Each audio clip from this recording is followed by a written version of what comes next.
السلام عليكم ورحمة الله وبركاته أبطال الثانوية العامة والأزهرية. عاملين إيه؟ يا رب تكونوا بخير وفي أحسن حال.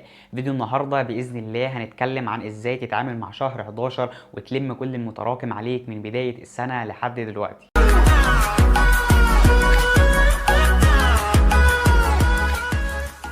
الفترة دي تحديدا في الثانوية الطلبة بتبقى منقسمة إلى 3 فئات.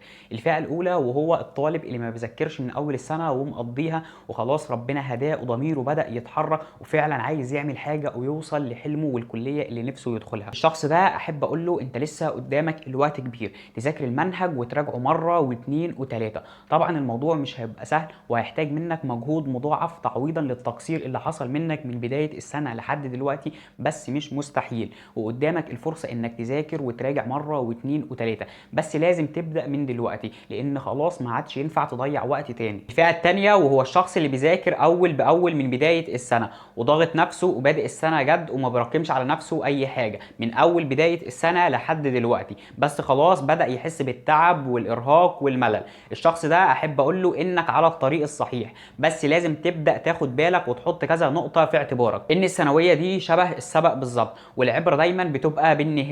البدايه طبعا مهمه وبتديك دفعه قويه انك تكمل وتوصل لحلمك، بس برضو ما ينفعش تبدا السبق بكل طاقتك وبكل قوتك وتيجي في نص السبق او في اخر السبق تلاقي نفسك تعبت ومش قادر تكمل. فاللي عايزه منك يا صديقي انك تظبط نفسك على مدار السنه كامله، زي ما بدات بكل طاقه وبكل سرعتك لازم تختم الثانويه بكل طاقتك وبكل مجهودك، بل وبمجهود مضاعف كمان. وهنا حد هيسالني ويقول لي طب اعمل كده ازاي وازاي ارجع شغفي تاني وابدا اذاكر بكل طاقتي زي ما كنت بذاكر من اول السنه؟ اول حاجه لازم تعملها واللي انا كنت بعملها دايما كل ما احس ان انا مضغوط ومش قادر اكمل في المذاكره، وهي انك تعمل لنفسك يوم كامل يكون مش عندك فيه اي حاجه خالص ولا عندك اي دروس ولا عندك اي حاجه، وليكن مثلا زي يوم الجمعه وتفصل فيه خالص عن الثانويه. عايزك تنسى في اليوم ده انك في ثانويه اصلا وما تشغلش بالك ولا بدروس بقى ولا مذاكره ولا انا متراكم عليا ايه، ما تشغلش بالك باي حاجه خالص. وعايزك تعمل في اليوم ده كل حاجه بتحبها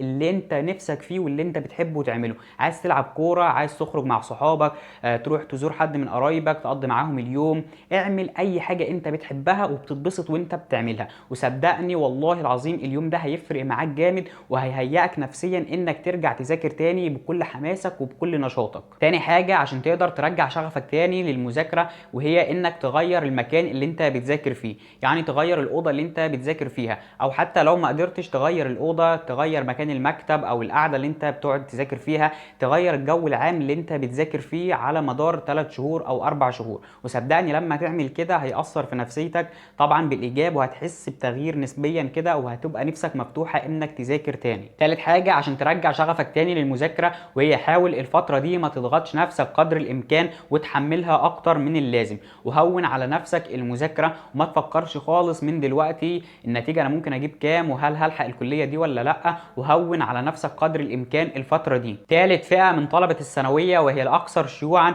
وهو الطالب اللي بيذاكر من اول السنه والدنيا تمام بس برضه عليه تراكمات ومقصر نسبيا، ولا اللي هو بدا السنه بكل جهده وبكل طاقته ولا اللي هو برضه سايبها وما بيذاكرش اي حاجه خالص. ودي الفئه اللي انا كنت منها في تاني سنه ليا في الثانويه. طبعا انا كنت مأجل ثانويه وقاسم المواد، خدت مواد في سنه والسنه اللي بعدها كملت باقي المواد، وطبعا انا كنت مأجل لظرف ما خارج ارادتي. وبمناسبه التأجيل لو عايزين نتكلم عن رأيي في التأجيل وازاي انا مريت بيه السنتين دول وتجربتي مع التأجيل وتقسيم المواد، فاكتبوا لي تحت في الكومنتات وباذن الله نعمل فيديو عن الموضوع ده. فانا بدات السنه الثانيه ليا في الثانويه ولا اللي هو بيذاكر قوي بقى من اول السنه وما براكمش عليه اي حاجه وبيخلص كله في يوم بيوم، ولا اللي هو برضه سايبها ومراكم عليا حاجات كتير وما بعملش واجبات ولا اي كده. لا، كان الوسط اللي هو بحاول قدر الامكان اذاكر واعمل اللي عليا بس برضه كان في عليا حاجات متراكمه، وده طبعا كان برضه خارج ارادتي لان انا كنت مخلص امتحانات السنه الاولى ليا، كنت مخلص امتحانات 6/8 وبدات دروس على طول في السنه الجديده 15/8، يعني كان في حوالي 9 ايام او 8 ايام راحه ما بين السنتين وعلى طول خلصت السنه دي وبدات السنه دي. وطبعا فتره الامتحانات بتبقى طبعا اكتر فتره الواحد بيبذل فيها جهد، اللي هو انت عليك امتحان ممكن تطبق له وممكن تفضل في اليوم كامل تذاكر الماده عشان تمتحن فيها، فكان صعب ان انا اخلص امتحانات من هنا وابدا بقى في الثانويه في السنه الثانيه جد واللي هو اذاكر اول باول، فكان صعب. فاللي هو انا كنت سايبها كده اللي هو بحاول قدر الامكان الم اللي عليا واذاكر اللي هو بالمعقول، ولا اللي هو شد قوي، ولا اللي هو برضو اسيبها خالص. وفضلت على الوضع ده لحد شهر 11 وبدايه 12 كمان، اللي هو ولا بذاكر قوي ولا اللي هو سايبها خالص، بحاول قدر الامكان الم اللي عليا، لحد بقى ما بدأ شهر 12 وبدأت بقى البداية الجد، اللي هو بداية النص التاني من الثانوية، اللي هو بقى بدأت أزود عدد ساعات مذاكرتي وأزود مجهودي وأضاعفه أكتر، بحيث إن أنا أذاكر الجديد اللي عليا واللي باخده وألم من المتراكم عليا. فلو أنت الشخص ده اللي بيحاول يبدأ السنة ويذاكر أول بأول وما يراكمش على نفسه حاجة، بس بدأ يقصر نسبيا ويبقى عليه تراكمات، فما تقلقش خالص، لأن ده طبيعي ولسه الوقت كبير، بس جه الوقت اللي تشد فيه بقى وتضاعف مجهودك، بحيث انك تذاكر الجديد وتجيب كل المتراكم عليك من اول السنه لحد دلوقتي. وهقول لك دلوقتي ازاي هنلم كل المتراكم عليك من اول السنه لحد دلوقتي. اولا خلينا متفقين ان الاولويه للجديد اللي تاخده وتذاكره اول باول، ما عادش ينفع بقى خلاص انك تراكم عليك اي حاجه تانية. يعني على سبيل المثال لو انت بتذاكر 4 ساعات او 5 ساعات او ايا كان عدد الساعات اللي انت بتذاكر فيها، خدت مثلا النهارده درس كيمياء او فيزياء او احياء او ايا كان، فانت بتيجي تذاكر الدروس اللي انت خدتها النهارده في ال4 أو 5 ساعات دول.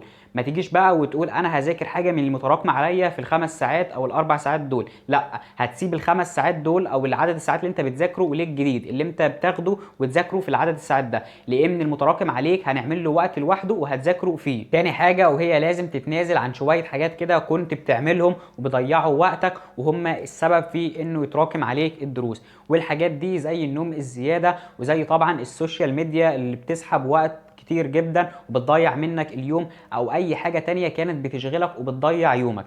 يعني بدل ما كنت بتنام 9 ساعات او 8 ساعات، فلا، خلال الشهر ده هنقللهم شوية، هيبقوا 6 ساعات او 7 ساعات بالكتير.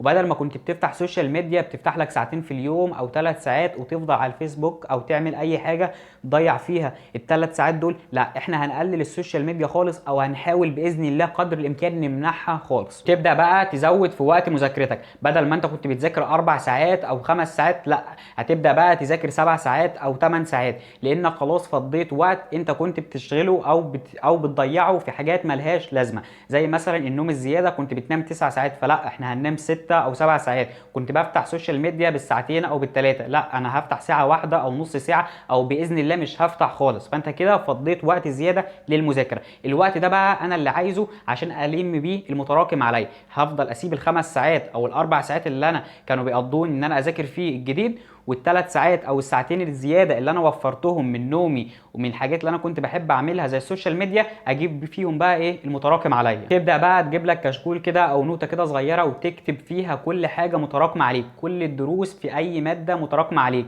يعني انت مثلا عندك في الفيزياء الباب الاول كامل مثلا انت مش مذاكره كويس او متراكم عليه، عندك الحديد في الباب الاول، عندك الانيونات، عندك الكاتيونات، عندك في مثلا في الاحياء باب الهرمونات، ايا كان اللي عليك تكتبه وتجمعه كله في النوته دي ويبقى قدامك على المكتب، او مثلا تلزقها قدامك، وتبدا بقى خلال الساعتين او ال3 اللي احنا فضيناهم كل يوم من وقتنا تذاكر حاجه من المتراكم عليك.